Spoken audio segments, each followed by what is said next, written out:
Ok, então nós vamos agora para a parte 2 da aula 12. Nós vamos ver aqui alguns programas de exemplo de funções. Então, esse primeiro programa aqui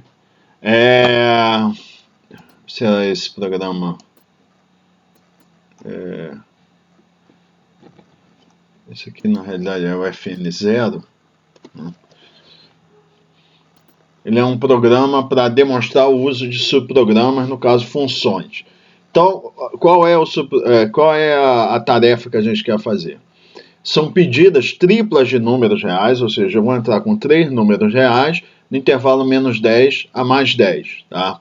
Que são coeficientes de uma equação de segundo grau, coeficientes A, B e C. Tá? Aí, o que a função vai fazer? Ela vai retornar a maior raiz da equação. E caso seja a raiz complexa, vai retornar menos 99,9. Né? Então, o que eu vou fazer? Eu vou ter uma função em que eu vou levar os 3 argumentos, são os coeficientes A, B e C, e lá dentro da função vai identificar pelo discriminante se as raízes são reais, se são 2 raízes iguais, se as raízes são complexas, e caso as raízes sejam reais, vai retornar um maior valor. Tá? Então vamos lá. Vem o preâmbulo aqui, as variáveis que eu vou utilizar. Inteiras, ITR é o contador de triplas, tá? O que eu vou fazer é o seguinte, o ITR máximo é o máximo número de triplas. Então, o programa, ele vai um número máximo de vezes, que eu vou arbitrar aqui, sei lá, poderia ser 100 vezes, ele vai fazer isso. O programa, ele vai, pede para entrar os 3 coeficientes, aí vai lá, chama a função, retorna o valor e fica aguardando novamente novos valores. Isso ela pode fazer até 100 vezes, né? Mas se eu quiser parar antes, eu vou ter uma combinação de valores lá, né, que se eu entrar com valor menos 999,9 no primeiro coeficiente, aí ele interrompe o programa. Tá? Então vamos lá. Variáveis reais, vou ter um array A com os coeficientes da equação, que é o que? Eu posso levar argumentos por meio de uma função, podem ser ou escalares ou pode ser arrays também, no caso um vetor. E maxr é a maior raiz, que é o nome da função. Então o nome da função é maxr. Tá? Então vamos lá, declaro as variáveis aqui, implicit none. Então implicit none, declaro as variáveis. Então, integer, ITR é o contador auxiliar, ITR máximo é um número máximo de iterações que vai fazer, e real, A, que é dimensão 1 com 3, extensão 3, então eu vou poder ter até 3 valores, né, que são os coeficientes A, B e C, e maxr, que é o próprio nome da função. Então, o nome da função eu tenho que declarar tanto no programa, nesse caso, o programa principal, quanto tem que estar no próprio nome do subprograma. Tá? Aí vai ter um loop do ITR igual a 1 até ITR max. Aí o que vai fazer? Vai pedir a tripla e calcular a maior raiz. Então, entre 3 números reais, entre menos 10 e 10, tá? E escrever, para encerrar, digite menos 99,00. Se eu não quiser mais, quiser sair do programa, eu faço isso. Aí o que ele vai fazer? Vai ler os 3 valores. Eu boto read A. Então eu tenho que entrar 3 valores. Quando eu der Enter, então o que vai acontecer? O array vai carregar o primeiro número na posição que corresponde a 1, o segundo na A2 e o terceiro na A3. Tá? E aqui eu ponho uma condição que é para saída. Então, se o primeiro valor for menor que menos 998, vai sair. Ou seja, eu ponho menos 999 é menor, ele sai do programa. Ele sai do loop, né? Melhor dizendo. Aí, saindo do loop, ele vem para o final do programa. Então, eu vou corrigir aqui, que eu mudei o nome do programa aqui. É porque esse programa, depois eu fiz uma modificação que vocês vão ver posteriormente. Então eu vou colocar aqui para não dar problema. Se eu tiver um nome diferente aqui, o compilador daria um erro. Aí, saída do loop.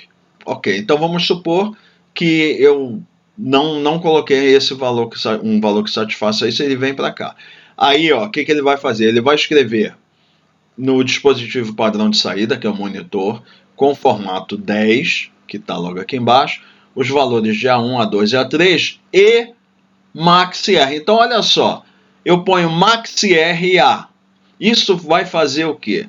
Vamos supor que eu estivesse aqui calculando, fosse um escalar e eu coloco aqui, sim A. O que ia fazer aqui? A função intrínseca seno iria lá, ao ser chamada, ela vai lá, acessa a função seno, calcula o valor do argumento, se fosse um escalar, e retornaria esse valor. Aqui eu estou colocando o nome dessa função que eu defini, definida pelo usuário, que é maxR, e tem como argumento de entrada 3 valores que estão carregados em um array. Eu poderia ter 3 argumentos, A, B e C, mas no caso eu quis justamente mostrar para vocês que a gente pode usar um array se for conveniente, tá? Então vamos lá, vamos parar aqui, então vamos ver, chamei a função, quer dizer que o controle passou ao subprograma. Então vamos lá no subprograma. Então olha só, aqui é o final do programa. E logo depois eu ponho um comentário aqui para dizer assim, ó, a partir daqui são subprogramas. No mesmo código fonte, tá aqui, ó, real function, maxR, e ó, aqui é o argumento que é o formal. Então eu posso usar um outro nome qualquer. No caso eu quis usar C. Tá? O que ele vai fazer? Ele vai associar essa variável C vai ser associada à variável A aqui. Então, tem que ter um preâmbulo aqui também explicando o que a função faz. Função para o cálculo da maior raiz da equação de segundo grau. Função retorna a maior raiz da equação. Caso a raiz seja complexa, vai retornar menos 99,9. Autor, data, variáveis e constantes reais. maxR, que é o valor da maior raiz, que é a própria função. C é o vetor com os coeficientes. R1 e R2 são raízes reais e discre discriminante. Então, olha só. A única variável das que vão ser declaradas aqui, ó, a única que tem relação com o programa principal por meio dos argumentos é C, que é relacionada a A. Tá? Então, o escopo da variável C é o mesmo escopo da variável A, que é o programa principal e o subprograma. Agora, essas outras variáveis aqui, ó, R1, R2 e discre, né? Essas aqui, elas são variáveis que elas só são enxergadas nesta parte aqui da memória associada ao subprograma. Então, o escopo delas é só o subprograma, tá? Então, como a variável ITR aqui, como ela não faz parte dos argumentos aqui, o escopo dela é o programa principal. Então, elas estão isoladas, tá? Eu poderia ter aqui uma outra variável que eu poderia chamar aqui, uma variável ITR, real, não importa, porque elas estão separadas na memória. Então, eu vou declarar as variáveis reais aqui, C3, que é o array, né? R1, R2 e disc. Então, você vê aqui também, eu posso colocar real, ó, eu declaro junto escalares com arrays, não tem problema, eu posso fazer isso. Então, R1, R2 e R3. Aí eu calculo o discriminante, que vai ser o segundo elemento elevado ao quadrado menos 4 vezes o produto do primeiro vezes o terceiro, tá? Calculei o discriminante. Se o discriminante for maior que zero, eu estou colocando aqui na forma de 1 elevado a menos 30, e o segundo discriminante também for maior que zero, então eu vou calcular R1 e R2 dessa forma aqui, tá? E aí, maxR vai ser o quê? O maior valor entre R1 e R2. Então, eu calculei R1, calculei R2, R1 com o sinal mais, R2 com o sinal menos, tá? Max é uma função intrínseca do Fortran que eu dou 2 valores no argumento, ele retorna o maior valor. Tá? Então, essa é a função intrínseca max, tá, do Fortran. E eu carrego esse maior valor em maxr. Então, vocês estão vendo, um subprograma chama outro subprograma. Ah, mas está chamando como uma função intrínseca. Sim, poderia ser uma outra função definida por mim, tá? Que sou o usuário. Caso contrário, o que vai dizer? Aí maxr vai carregar menos 99.9, isso quer dizer o quê? Que a raiz é complexa. É só isso o programa. And if, e aqui, ó, return. Return, o que vai acontecer? Então, olha só, maxr, que é o nome da função, aparece aqui do lado esquerdo do sinal de igual. Ou seja, eu estou atribuindo o resultado dessa função aqui a maxr. Caso contrário, vai ser isso aqui. Eu atribuí algum valor. Isso que é importante, tem que atribuir algum valor. Tá? E aí, retorna end function maxr. Então, ó, o que vai acontecer? Vê que aqui eu não coloquei, eu poderia colocar aqui real intent in C3 e real e não coloco nem intent in nem intent out, porque ela não faz parte do que está no discriminante. Então, variáveis que eu tenho que declarar intenção é só quem... Discriminante não, desculpe, nos argumentos. É só as que estão no argumento. Quem é interno não faz parte dos argumentos, eu não tenho que declarar intent. No caso aqui, eu poderia declarar que é intent in. Se eu tentasse modificar, ia dar erro. Tá? Mas... para mim, eu não coloquei nada, isso do default é intent out, é intent in and out. Então, pode ser para entrada e para saída. Tá? E aqui, end function maxr. Então, o que vai fazer? Quando eu encontrar o return, o que ele vai fazer? Pegar o valor de maxr e pegar o valor de c e volta e carrega maxr aqui em maxr, e o valor de C carrega em A. Como eu não modifiquei C, vai ficar o mesmo valor de A. Tá? E aí, ó, olha só, A1, A2 e A3, eles vão ser impressos antes de chamar essa função aqui. Então, mesmo que eu modificasse C, aqui ia aparecer A1, A2 e A3 antes da modificação. Tá? Mas eu não quero fazer isso, não devo fazer isso. E aí vai escrever nesse formato, para os coeficientes, aí ele vai escrever o primeiro, A, B e C, o primeiro, o segundo e o terceiro, e a maior raiz é essa aqui. Tá? Final do programa. Tá? Então vocês veem, termina a end program, Fn0, e depois vem aqui o subprograma. Então eu vou... compilou, fazer a link edição, eu vou executar.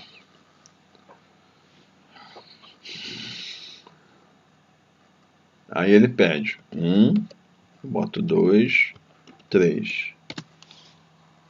No caso aqui, é complexo, então ele retornou a maior raiz menos 999. Então eu vou colocar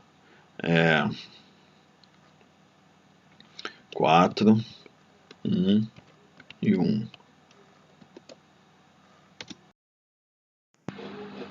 Então agora vamos colocar aqui, por exemplo, esses valores aqui.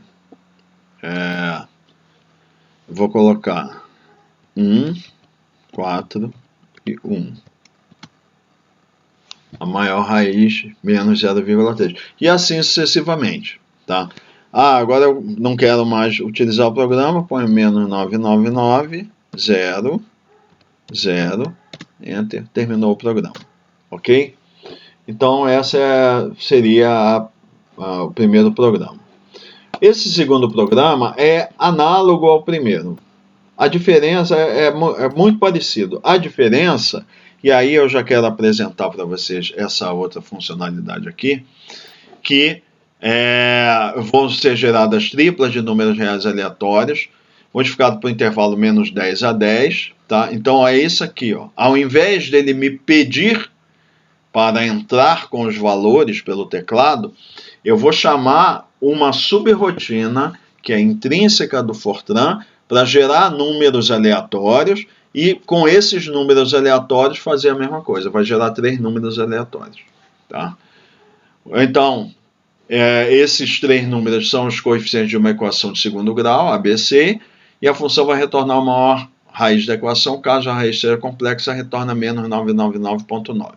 Então, a mesma coisa, as variáveis aqui, ITR, contador de triplas, ITR máximo, número máximo de triplas, A é o array com coeficiente da equação, maxR maior raiz. Tá? São as variáveis do programa principal. Então, declara aqui, implicit none, integer ITR, e no caso ITR máximo, no máximo 10, e real A3 exatamente igual, que cada um, A1 vai ser o primeiro coeficiente, A2 o segundo e A3 o terceiro coeficiente, A, B e C, respectivamente, e maxR é o próprio nome da função que retorna a maior raiz.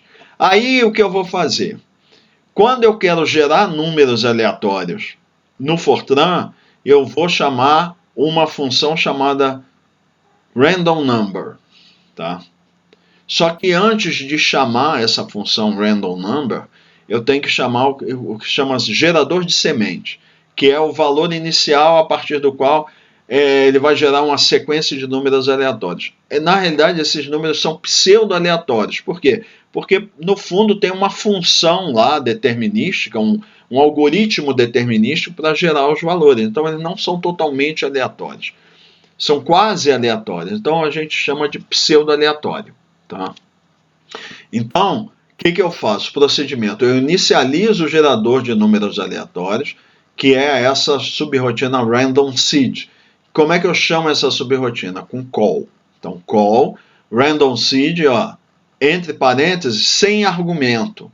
Porque ela só vai fazer lá é gerar internamente, vai utilizar recursos lá do sistema para gerar um ponto de partida para a geração do número aleatório. Tá? E a partir daqui eu vou gerar triplas e calcular a maior raiz. Então, ó, o loop, né, que vai ser como estava lá, do ITR igual a 1 ITR max. Ao invés dele parar aqui e pedir para eu entrar os três valores, o que eu vou fazer é eu chamar a subrotina de geração de números aleatórios random number. Então, call, eu estou chamando a subrotina intrínseca. Então, essas duas fazem parte da linguagem, são intrínsecas. Call, random number, e eu ponho aqui A, é o argumento, que é um argumento que, quando retornar da chamada da subrotina, eu declarei A3 aqui. Os três elementos estarão carregados, cada um com um número aleatório, entre 0 e 1. Tá? Então, a subrotina random number, ela gera números aleatórios entre 0 e 1. Tá? Em uma distribuição, que é uma distribuição de probabilidade uniforme. Tá? Então, ela vai gerar números reais, números aleatórios. Se eu colocasse aqui, se fosse só um escalar aqui, retornaria só um escalar. Se o A fosse declarado um array com tamanho 100, ele retornaria 100 valores. Tá? Um para cada posição do array. Então, ele já sabe, ele já faz o ajuste. Ele pega, sabe o tamanho da variável, seja um escalar ou seja um array. Se eu poderia colocar um array aqui 50 por 50, tá? E eu fizesse aqui, retornaria um array 50 por 50. A própria subrotina, ela já sabe como ajustar. E aí ela retorna aquilo que foi pedido, tá? Então vai gerar aqui 3 números aleatórios que vão ser carregados um em cada elemento. E aí, tá? O que eu tenho que fazer? Como está entre 0 e 1, e eu quero que fique entre menos 10 e 10, eu tenho que fazer um ajuste aqui, que eu faço o quê? Eu transformo cada um dos elementos, que está entre 0 e 1, por essa operação aqui. Pego cada elemento, só que aqui estou operando com o nome do array inteiro. Então, o que ele vai fazer? Vai pegar cada um dos elementos e vai fazer essa mesma operação. Vai pegar o A1, multiplicar por 20 e diminuir 10. E aí ele vai aproximar para o inteiro mais próximo porque eu quis, simplesmente porque eu quis. Vai pegar o inteiro mais próximo e depois transformar em real novamente. Tá? Só porque eu queria um número que eu não quero que fique um número tipo 1.8, 3.7, 4.5. Eu quero que fique 1, 2, 3, 4, 5, só que reais. Então, eu faço isso aqui. Então, vejam bem, varia entre 0 e 1. Se gerar um número aleatório 0, eu vou pegar 0 vezes 20, tá? Dá 0, menos 10 dá menos 10. E se ele gerar 1, então vai ser 1 vezes 20 é 20, menos 10 é 10. Então ele vai gerar números entre 0 e 1 que vão ser está sendo mudada a escala deles para ficar entre menos 10 e mais 10, por meio dessa operaçãozinha simples aqui. Tá? Então eu vou ter aqui agora um array com 3 elementos que são números reais, só que a parte decimal deles vai ser 0. Tá? Ou seja, depois do ponto decimal vai ser tudo 0, e os números estão entre menos 10 e 10. E aí, o que eu vou fazer? Vou escrever exatamente como fiz o outro, A1, A2 e A3, porque eu não sei, né, quais são os números, eu vou saber assim, depois que eu rodar o programa. E aqui, ó, ele vai chamar a função maxr com o argumento, esse vetor, tá? Com 3 elementos. E depois ele vai imprimir da mesma forma que fez no programa anterior. Tá? Aqui embaixo é a mesma função maxr, igualzinho ao que a gente viu no programa anterior. Okay? Então aqui é para mostrar que eu posso usar o gerador de números aleatórios e automaticamente gerar essa sequência. Eu não preciso ficar entrando pelo teclado. Isso facilita a minha vida. Né? Então, notando então, esse programa que é o FN1, né? Aquela versão, na realidade eu fiz primeiro esse programa, mas eu achei importante voltar e mostrar como é que faria passo a passo, entrando os dados interativamente pelo teclado, e aqui já apresento para vocês a função gerador de números aleatórios. Tá? Então, eu vou compilar, ele diz que o executável está atualizado, e eu vou executar.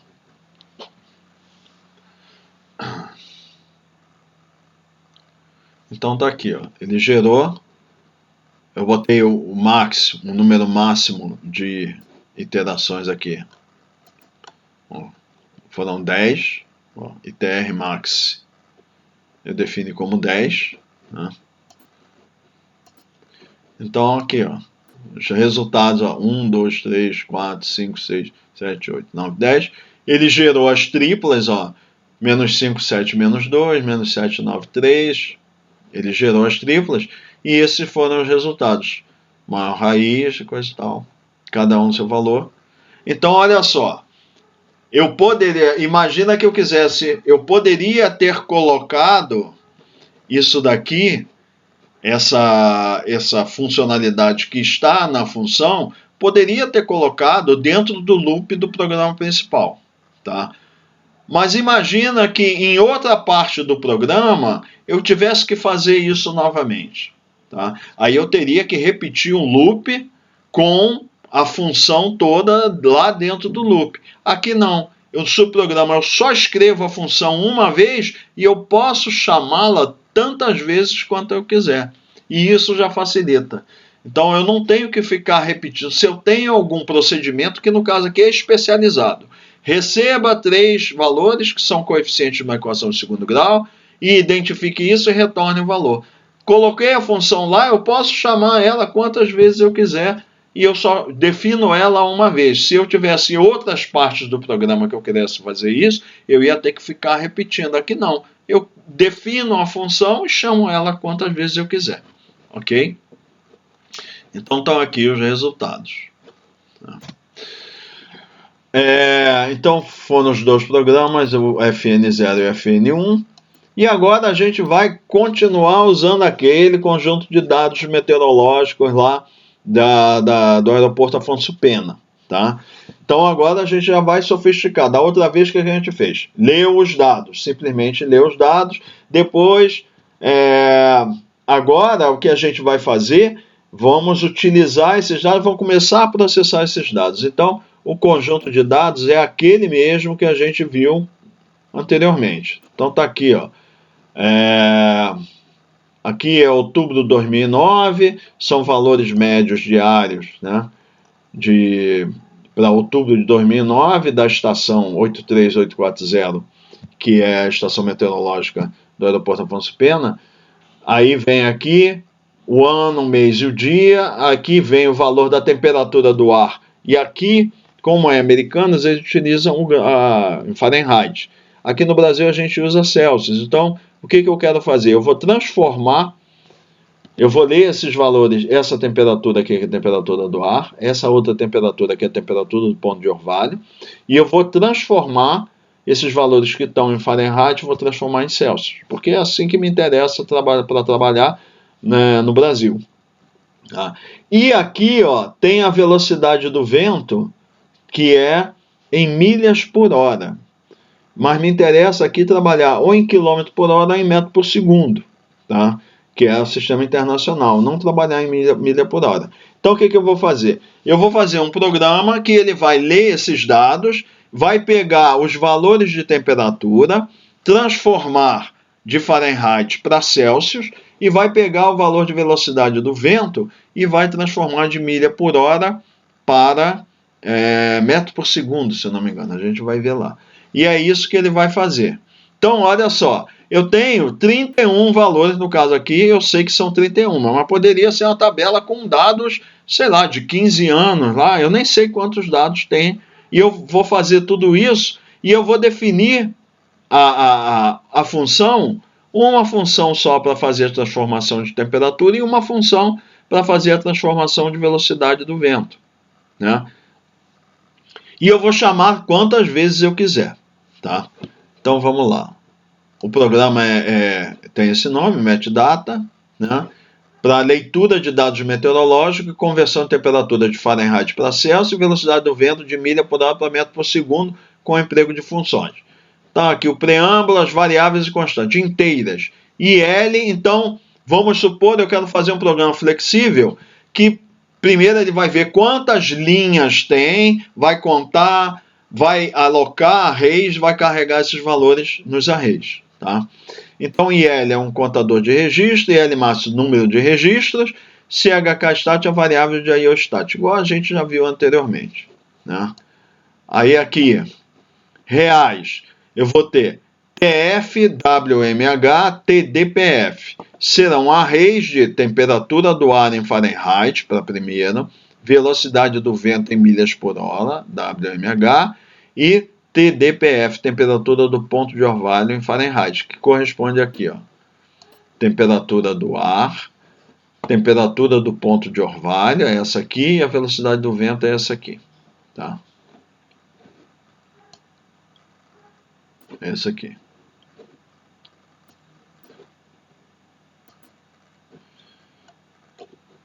Dummy é uma variável auxiliar, por quê? O que acontece? Agora, das outras vezes, o que a gente fez? Pegou um variável caractere aqui, pulou vários espaços, leu essa, pulou essa, leu essa. Agora eu tenho que ler uma outra aqui. Então o que eu vou fazer? Eu vou criar variáveis dummy que vão lendo só aqui, só para pular de um lugar para o outro aqui, para que eu possa ler o dado que me interessa. Esse aqui, esse aqui e esse aqui. As colunas que me interessam, né? Que são essa aqui, essa e essa aqui.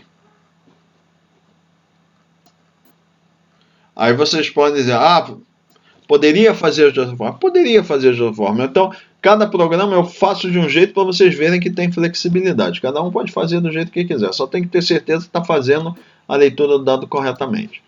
Tá? E aqui, essas variáveis auxiliares vai ser só para pular posições para facilitar a minha vida. Depois vem as duas funções que são reais. Então, quando a gente tem uma função, a gente declara ela, tá? O ideal é que a gente declare os subprogramas, funções e subrotinas, tá? Então, eu tenho TC, que olha só, TC é uma variável e também será o nome da função, que vai pegar e vai fazer a transformação de temperatura de Fahrenheit para Celsius, é TC, que já carrega o valor da temperatura em graus Celsius. E WMS é a função que carrega o valor da velocidade transformada de milha por hora para metro por segundo. E tem um arquivo que é o dados match sbct.txt, que é esse de entrada, né? Então, implicit none, vou declarar as variáveis inteiras, IL e LMAX, e a variável de IOStat, chkst. Real, como eu não sei a princípio o tamanho dos meus arrays, eu vou declará-los como alocáveis, tá? TF, WMH e TDPF, cada um de uma dimensão só. Real, TC e WMS, que são as próprias funções, né? E outra real dummy, que é a variável muda, que é auxiliar, tá? Vou abrir o arquivo, Open Unit 3, o nome do arquivo, File. Aí o que eu vou fazer? Tem uma primeira linha aqui, ó, que eu quero pular, que é o header. Então é o cabeçalho. Então eu pulo ela e aí eu vou começar a fazer a contagem de linhas. Então eu zero o meu contador de linhas, LMAX, tá? E aí eu vou fazer um loop controlado condicionalmente, que é aquele. Eu vou primeiro contar quantas linhas. Então eu vou lendo. Enquanto a variável de IOStat conseguir ler, eu vou somando linhas. Opa, não conseguiu ler. Então o IOStat vai ser diferente de zero. Aí eu saio do loop e salvo o número de linhas. Então, vou dar read 3, sem formato, IOStat igual a chkstat. Dummy, eu poderia não colocar nada, eu ponho dummy, tanto faz, não importa. O que ele vai fazer é só ir lá e verificar se é possível ler.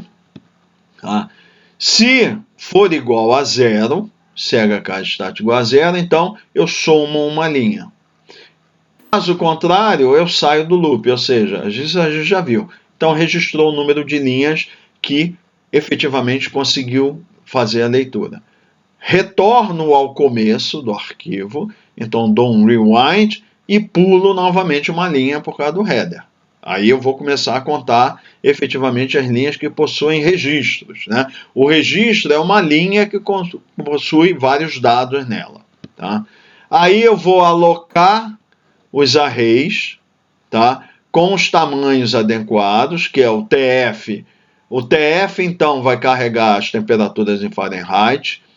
O TDPF é a temperatura de ponto de orvalho. E o nome do outro é WMH, vai registrar a velocidade do vento em milha por hora. Tá? E agora, aloquei os arrays. O que eu vou fazer aqui?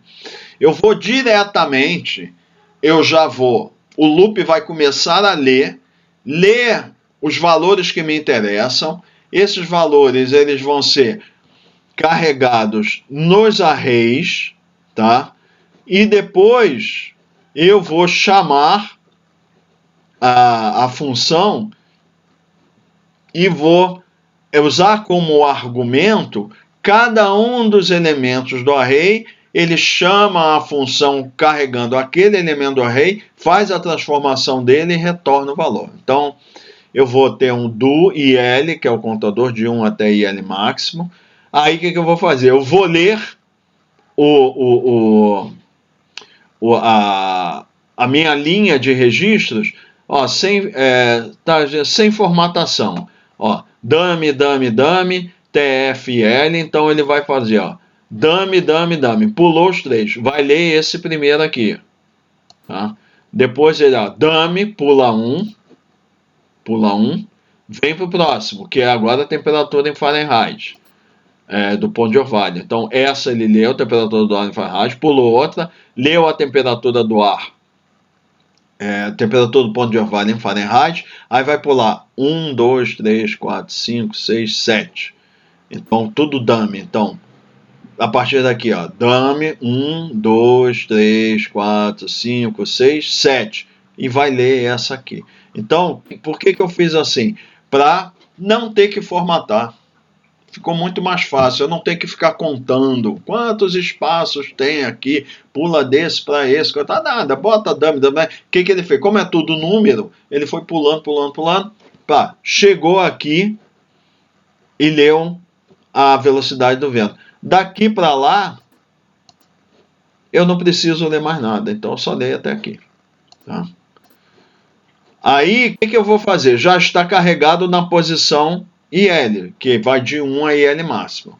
Carreguei esses valores aqui. E imediatamente, eu já vou imprimir. À medida que eu vou lendo, eu já vou imprimindo. O número da linha, ou seja, do elemento, do primeiro elemento, né? Então, a primeira linha é 1, a segunda 2, vai até 31, que eu sei, né?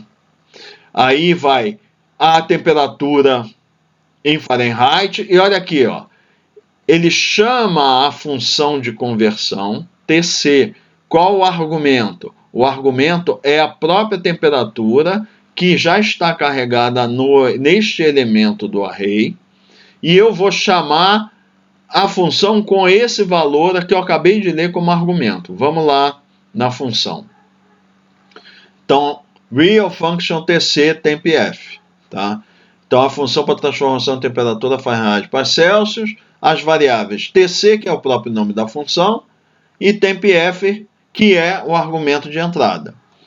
Implicit none, declaro aqui tempf, porque TC já foi declarado aqui o tipo, e essa é a função.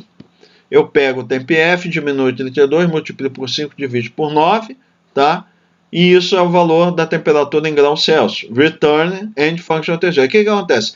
Quando eu dou return, o valor de TC é o valor de tempf transformado em Fahrenheit. Aí ele que vai carregar aqui, É isso que eu vou... E aí ele vai imprimir o valor de TC que foi calculado com esse argumento. Depois, ele vai imprimir a temperatura do ponto de orvalho em graus Fahrenheit. E olha só, eu vou chamar a mesma função. A temperatura uma do ar, a outra é do ponto de orvalho. Mas não importa, é temperatura Fahrenheit, eu quero transformar em Celsius. Não interessa se é temperatura do quê. Eu quero, ela está em Fahrenheit, vai ser transformada em Celsius. É a mesma coisa. Chamo como argumento agora essa outra temperatura, direto ela já vai pegar a função aqui, volta para a função aqui com esse argumento, que eu chamo de tempf. Então, olha só, eu não preciso, eu chamei de TF aqui e TDPF, e eu usei um outro nome, tempf, que é o mesmo, tanto faz. Por quê? Ele é um argumento meramente formal, é uma variável muda, eu boto ali o que eu quiser. Ele vai pegar qualquer valor que está aqui, vai entender que ele tem que fazer essa operação. É isso que ele tem que fazer. Se eu erradamente botar aqui a temperatura do ar, ele vai transformar o valor, a velocidade do vento, ele vai transformar isso porque ele não sabe. A função não sabe que tipo de argumento, porque ela pega o valor e transforma, seja lá o que for que eu colocar aqui. Então ele vai retornar aqui também esse valor transformado em graus Celsius. Depois eu vou imprimir o valor da velocidade em milha por hora e vou chamar esta função aqui, chamada WMS, que ela pega o argumento, que é uma velocidade em milha por hora, que acabou de ser lido, esse elemento do array, usa como argumento. Então vamos lá nessa função. Então, real function WMS, cujo argumento é o int_mh. Então, notem isso aqui também, é o seguinte, aqui o argumento é um escalar. Aqui o argumento é um escalar. Aqui é um elemento de um array. Se é um elemento de um array, é um número só. Então não preciso declarar isso aqui como um array. Nem esse, nem esse. Eu posso declarar como um escalar. Por quê? Porque essa variável aqui ela vai acessar uma posição de memória que corresponde àquele elemento do array. Então, para essa função, é como se fosse um único valor escalar, porque vai acessar uma única posição de memória.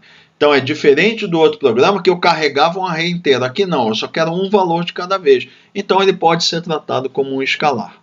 Tá? Isso é uma facilidade também. Então, eu carrego o valor. Então, estou declarando como real a função para transformação de velocidade de milha por hora para metro por segundo. Variáveis, WMS, que é o próprio nome da função, é a velocidade de metro por segundo, que vai retornar. E o int_mh, velocidade em milha por hora. Implicit none, declaro as variáveis WMS e o int_mh. Então, olha só, eu posso declarar aqui, só aqui, duas vezes, uma vez, tanto faz. O importante é que tem que estar declarado pelo menos uma vez o WMS. Tá? E aqui é a conversão. Para converter de milha por hora para WMS, eu multiplico por 1.609,344 e divido por 3.600. Essa é a fórmula de transformação. Return and Function WMS. Aqui também eu poderia ter colocado real, intent in, etc, etc. Eu poderia ter feito isso. Mas não achei conveniente, nem precisa. Só em programas mais complexos que a gente tem que fazer isso. É uma boa prática de programação, tá? Mas dependendo da complexidade, da possibilidade de erro, etc., vale a pena você fazer isso, tá? Vocês vão ver depois outros exemplos eu utilizo. Nesses aqui, como é mais simples, eu quis focar mais na estrutura do programa. Então ele vai retornar aqui e já vai imprimir o valor convertido, que é o conteúdo de WMS. Imagina então que fosse, é um valor que eu calculei o seno, eu coloco lá seno de alguma coisa, ele já pega o valor, que é o conteúdo lá, e imprime. Tá? Então, eu vou, compilou, o executável está atualizado.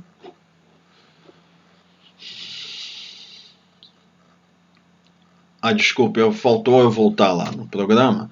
Então é só para ver. Então, eu chamei aqui, para ele fazer a impressão dos resultados e ele vai imprimir com esse formato aqui. Faltou isso aqui, com esse formato. Eu quero um espaço, vai carregar esse aqui, o número com inteiro, mas ocupando os 3 lugares, ou seja, completa com 0, né? Aí eu vou pular 4 espaços e vou escrever 6 valores com F5.1 na forma, 4 espaços e F5.1, que são temperatura do ar em Fahrenheit, transformada em Celsius, ponto de orvalho em Fahrenheit, transformado em Celsius, velocidade do vento, milha por hora, transformada em metro por segundo. Então, vamos executar. Então, aqui. Então, ele veio, eu imprimi esse headerzinho antes, registro, temperatura em Fahrenheit, temperatura em Celsius, ponto de orvalho em Fahrenheit, ponto de orvalho em Celsius, vento em milha por hora, vento em metro por segundo. Então, o número do registro e os valores, original convertido, original convertido, original convertido. Então, vai de 1 até 31 e ele cobre isso aqui. Então, isso aqui estava tudo dentro desse... Então, ele escreveu esse header aqui, né? E esse do, ele fez todas as operações, end do, e terminou o programa. Então, vocês olham, end program metadata 1, os subprogramas, tá? O primeiro subprograma, end function, e o segundo subprograma vem logo depois. Por quê? Porque o compilador vai saber, encontrou o end program, alguma coisa vem depois, é uma entidade, outra parte do programa. Ele já entendeu que é isso aqui e vem end function, terminou essa função aqui. Vem outra coisa depois, o compilador já vai saber. Opa, começou uma outra função. Começa aqui e termina aqui, tá? Só vamos dar uma olhada aqui Olha só, esse programa, ele gera, no final, um executável só, que é esse aqui. Ele só gera um executável.